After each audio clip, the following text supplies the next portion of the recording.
Hello and welcome back to the burning issues. This is Ali Arbaz. और जैसे कि हम सब जानते हैं कि पाकिस्तान के हालात किसी बर्निंग इशू से कम नहीं है। आए रोज़ की महंगाई, आए रोज़ का एहतजाज, आए रोज़ की बिजली की कीमतें, आए रोज़ पेट्रोल हाइक, जो इस मंथ लोगों के बिल आए हैं बिजली के, उसने लोगों की जान निकाल के रख दी है। और ये मैं सिर्फ बात नहीं कर रहा, लोगों ने लिटरली खुदकुशियाँ की हैं। उनके घर पर जो सामान था वो बेच आए हैं। बिजली के भारी बिलों ने आवाम को कंगाल करना शुरू कर दिया। 24,000 बिल आए हैं। मैं पेट पर के मैं बिजली का बिल अदा करा के करी। कोई साथ नहीं दे रहा। आटा महंगा, चीनी महंगी, अंडे महंगे, क्या क्या चीज महंगी, नहीं क्या खाएगा। सो हालात यहाँ पर आ गए हैं कि बिजली के बिलों ने लोगों की जान निकाल के रख दी है। सामान बेचने पे मजबूर हो गए। बिजली का बिल, एक दफ़ा तो सामान बेच देंगे, अगली दफ़ा क्या होगा। थोड़ी बहुत जो मिडिल क्लास की जमा पूंजी थी वो अब बिलों में जाना शुरू हो गया। कैन यू इमेजिन कि बिलों में लोगों की जमा पूंजी जाना शुरू हो गई है। और ना सिर्फ बिजली के बिल, डॉलर इस वक्त स्काई हाई है। पेट्रोल प्राइसेस जो हैं वो हर 15 दिन के बाद 10-15 रुपये मजीद बढ़ जाती है। इस वक्त 300 का हिस्सा अबूर कर चुका है। निगरां हुकूमत ने पेट्रोल बम गिरा दिया। पेट्रोल मजीद 14 रुपये 91 पैसे महंगा कर दिया। इस वक्त पाकिस्तान के हालात ये हैं कि लोग सड़कों पर हैं, बिजली के बिल जला रहे हैं। जो मीटर काटने आता है उसकी ठुकाई करते हैं अच्छी खासी। सिविल डिसोबीडियंस की तरफ बात जा रही है। तमाम जितने भी अपोजिशन की पार्टीज़ हैं वो अब सड़कों पर आने का ऐलान कर रही हैं। ताजिर जो कि एहतजाज में कम ही शरीक होते हैं वो अब सड़कों पर आ चुके हैं। तमाम सेक्टर से लोग जो हैं वो इतना तंग आ चुके हैं कि अब वो सिर्फ सड़कों पर हैं और वो सिर्फ कह रहे हैं कि अब एहतजाज से ही बात बनेगी। जुल्म हो रहा है लोगों के साथ, बहुत जुल्म हो रहा है और उनके पास इतनी सख्त नहीं है कि वो बिल जमा करा सके। हुकूमत है उसने आगे कड़ाके निकाल दिए। On the other hand, Eid से चंद लम्हात पहले एक भरी प्रेस कॉन्फ्रेंस में उस वक्त के वज़ीर-ए-आज़म शहबाज शरीफ और इसहाक डार और मरियम औरंगज़ेब आई और उन्होंने अपने गले में खुद ही हार पहनाए कि हमने पाकिस्तान को डिफ़ॉल्ट होने से बचा लिया। मुबारक हो कि पाकिस्तान को कर्जा मिल चुका है IMF के साथ, और डील हो चुकी है और आने वाले दिनों में डील साइन हो जाएगी और उसके बाद हमें डॉलर्स मिलना शुरू हो जाएंगे और पाकिस्तान के हालात मज़ीद बेहतर हो जाएंगे और अब हमें तरक्की करने से कोई नहीं रोक सकता। IMF के चैलेंज ने मेरी नींदें हराम कर दी। डिफ़ॉल्ट के ख़तरे मंडला रहे थे, वो आपके दौर में अल्लाह ताला ने ख़त्म कर दिए और पाकिस्तान डिफ़ॉल्ट से निकल गया बिल्कुल। डॉलर डिपेंडेंट इकॉनमी पे और डॉलर डिपेंडेंट मुल्क पे के वज़ीर-ए-आज़म आके लोगों को मुबारकबादें दे रहे थे कि कर्जा मिल गया, अब आप बस अपने अच्छे दिनों का इंतज़ार, आपका ख़त्म, अब अच्छे दिन आने वाले हैं। बट हालात यहाँ तक आ गए हैं कि दिन ब दिन पेट्रोल बढ़ रहा है और डॉलर, क्योंकि मार्केट रेट के साथ डॉलर को डिफ़ाइन करना है, सो डॉलर ने तो आसमान से बातें करनी है।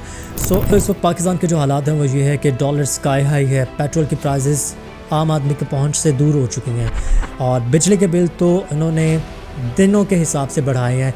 डेली इस तरह इन्होंने बिजली के बिल बढ़ाए हैं और चाहे फ्यूल एडजस्टमेंट हो, चाहे वो IPPs के साथ मुआहदा हो, चाहे वो IMF के साथ डील हो, what ever the reason is, आम आदमी को उससे कोई फ़र्क नहीं पड़ता कि IPPs क्या है और फ्यूल एडजस्टमेंट क्या है, IMF के साथ आपके मुआहदे क्या हैं, कौन सी शिकों पर आपने साइन किए हैं, महंगाई कितनी बढ़ेगी।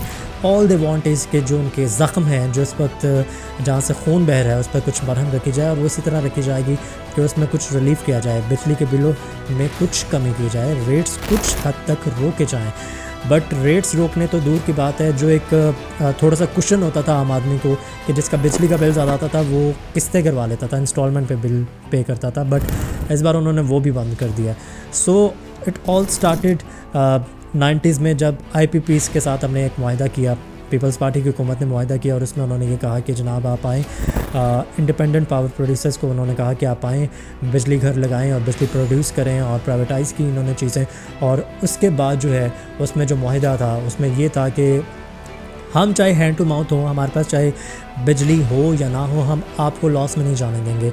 और ये मुआहदा हमें 2027 तक बाउंड करता है। 2027 के बाद ये मुआहदा खुलेगा, जब ख़त्म होगा उसके बाद कुछ होगा तो होगा। बट अभी सिचुएशन ये है कि सिर्फ एक IPPs जो बहुत बड़ा चंक सब्सिडी का पावर सेक्टर को मिलता है, वो बहुत बड़ा चंक IPPs के पास चला जाता है। And the cherry on the top is the deal with the IMF जो हमने रिसेंटली अभी साइन की है, जिसमें वाज़ेह तौर पर लिखा हुआ है कि जनाब 1 साल के अंदर आपने इस हद तक महंगाई को लेकर आना है और टैक्सेस कितने जमा करने हैं, पेट्रोल प्राइसेस कितनी बढ़ानी है और इलेक्ट्रिसिटी प्राइसेस कितनी बढ़ानी है, और उसको हम वॉयलेट इस बार नहीं कर सकते बाय एनी मीन्स। अभी जो हालात सड़कों पर हैं, एहतजाज लोग कर रहे हैं, शटर डाउन हड़ताल है, पहिया जाम हड़ताल है और ताजिर सड़कों पर हैं, सियासी जमातें कुछ जो अपोजिशन में हैं वो सड़कों पर हैं। इसके बावजूद जो करता धरता थे उन्होंने कोशिश की बात करने की IMF के साथ कि हमें थोड़ी सी ढील मिल जाए, लेकिन IMF ने कहा कि भाग जाओ यहाँ से, कोई डील नहीं है, इस बार आपने हर हाल में अपना जो मुआहदा है उसको पूरा करना है।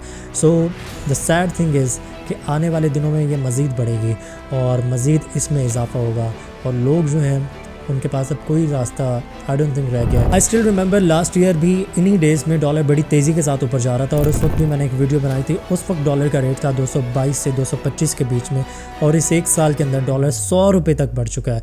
और लोगों के लिए ख़बर यही है कि कोई रिलीफ नहीं है, कोई महंगाई कम नहीं होने लगी, पेट्रोल की प्राइसेस मज़ीद बढ़ेंगी और बिजली के बिल मज़ीद बढ़ेंगे, डॉलर मज़ीद बढ़ेगा। ये जुल्म ज़रूर है, ये लोगों के साथ मुआशी कत्ल ज़रूर है और लोगों को ज़िंदा दरगोर करने की कोशिश ज़रूर है, लेकिन यही सच है। तो हालात पाकिस्तान में ये है कि जो मिडिल क्लास था वो लोअर मिडिल क्लास हो चुका है, जो लोअर मिडिल क्लास था वो सतह गुर्बत से नीचे आ चुका है।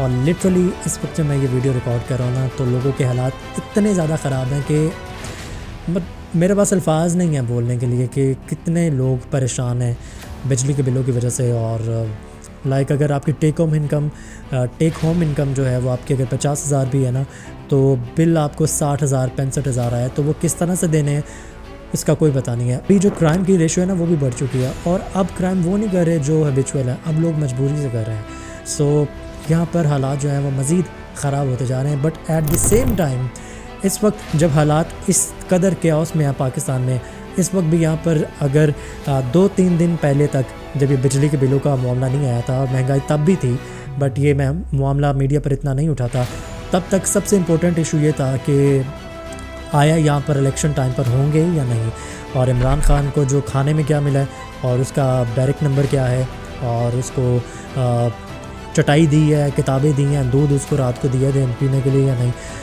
यहाँ पर इश्यूज़ ये थे और यहाँ पर मीडिया की टॉप स्टोरीज जो थी वो ये थी। और किसी भी महज़ब मुआशरे में ना ये सवाल ही नहीं पैदा होता, वहाँ के लोगों को ये कंसेप्ट ही समझ नहीं आता कि क्या मतलब कि इंतखाबात टाइम पर नहीं होंगे।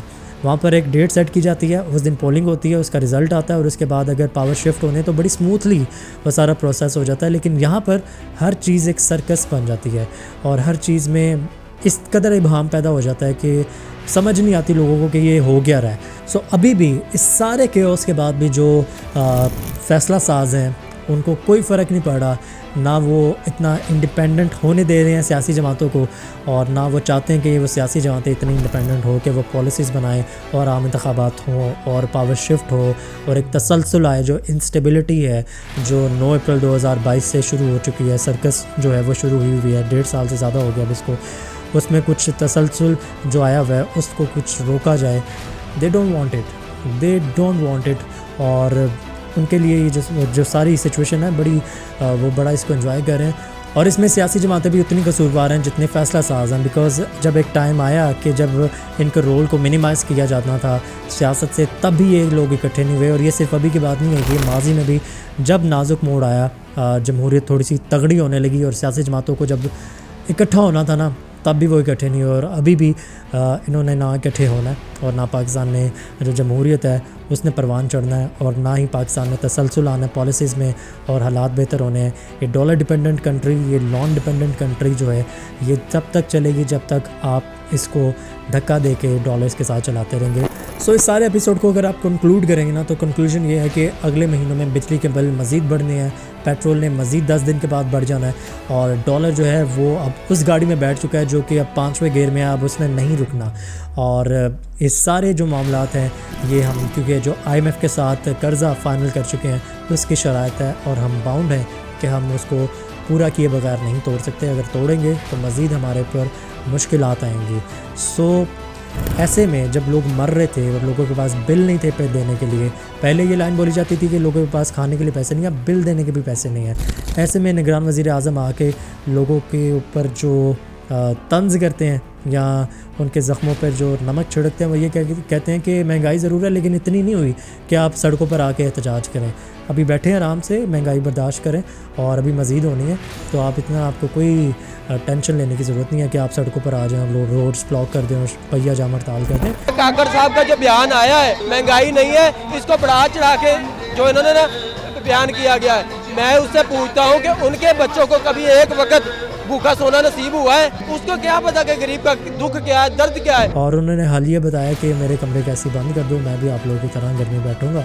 सो I really hope and I pray कि कोई दरमियानी रास्ता निकल आए और कुछ रिलीफ कुछ हद तक कुछ देर के लिए उन लोगों को ज़रूर दिया जाए जिनके हाल बिल्कुल बेहाल हो चुके हैं और वो किसी मौजज़े के मुंतज़िर हैं और उनके जो घर के फाके हैं वो कुछ हद तक कम हो सके हैं। So with the heavy heart, this is Ali Abbas signing off from the burning issues.